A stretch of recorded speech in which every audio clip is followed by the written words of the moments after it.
ವಿಜಯನಗರ ವಿಧಾನಸಭಾ ಕ್ಷೇತ್ರದ ಅವಳಹಳ್ಳಿ 152ನೇ ವಾರ್ಡ್ನಲ್ಲಿ ವಿವಿಧ ಅಭಿವೃದ್ಧಿ ಕಾಮಗಾರಿಗಳಿಗೆ ಮಾನ್ಯ ಶಾಸಕರಾದ ಶ್ರೀ ಎಂ.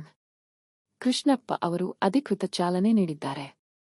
ಈ ಸಂದರ್ಭದಲ್ಲಿ 1ನೇ ಮುಖ್ಯರಸ್ತೆ ಹಾಗೂ ಬ್ಯಾಟರಾಯನಪುರ ಮುಖ್ಯರಸ್ತೆಯಲ್ಲಿ ರಸ್ತೆ ಡಾಂಬರೀಕರಣ ಕಾಮಗಾರಿಗೆ ಗುದ್ದಲಿ ಪೂಜೆ ನೆರವೇರಿಸಲಾಯಿತು.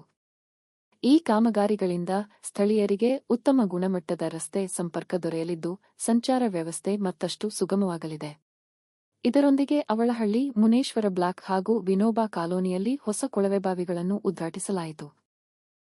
ಕುಡಿಯುವ ನೀರಿನ ಸಮಸ್ಯೆಗೆ ಶಾಶ್ವತ ಪರಿಹಾರ ಕಲ್ಪಿಸುವ ಉದ್ದೇಶದಿಂದ ಈ ಯೋಜನೆಗಳನ್ನು ಜಾರಿಗೆ ತರಲಾಗಿದೆ. ಅಲ್ಲದೆ ಎಸ್.ಎಲ್.ವಿ. ಪಾರ್ಟಿ ಹಾಲ್ ಸಮೀಪ ಮತ್ತೊಂದು ರಸ್ತೆ ಡಾಂಬರೀಕರಣ ಕಾಮಗಾರಿಗೂ ಗುದ್ದಲಿ ಪೂಜೆ ನೆರವೇರಿಸಿ ಅಧಿಕೃತ ಚಾಲನೆ ನೀಡಲಾಯಿತು. ಸ್ಥಳೀಯ ನಿವಾಸಿಗಳ ಬಹುಕಾಲದ ಬೇಡಿಕೆಗಳಿಗೆ ಸ್ಪಂದಿಸಿ ಈ ಅಭಿವೃದ್ಧಿ ಕಾಮಗಾರಿಗಳನ್ನು ಆರಂಭಿಸಿರುವುದಕ್ಕೆ ಸಾರ್ವಜನಿಕರು ಸಂತಸ ವ್ಯಕ್ತಪಡಿಸಿದ್ದಾರೆ. ಉತ್ತಮ ರಸ್ತೆ, ಕುಡಿಯುವ ನೀರು ಹಾಗೂ ಮೂಲಸೌಕರ್ಯ ಅಭಿವೃದ್ಧಿಯಿಂದ ಪ್ರದೇಶದ ಅಭಿವೃದ್ಧಿಗೆ ಹೊಸ ವೇಗ ಸಿಗಲಿದೆ ಎಂಬ ವಿಶ್ವಾಸವನ್ನು ಸ್ಥಳೀಯರು ವ್ಯಕ್ತಪಡಿಸಿದರು. ಈ ಕಾರ್ಯಕ್ರಮದಲ್ಲಿ ಬಿಬಿಎಂಪಿ ಅಧಿಕಾರಿಗಳು, ಜನಪ್ರತಿನಿಧಿಗಳು, ಪಕ್ಷದ ಮುಖಂಡರು,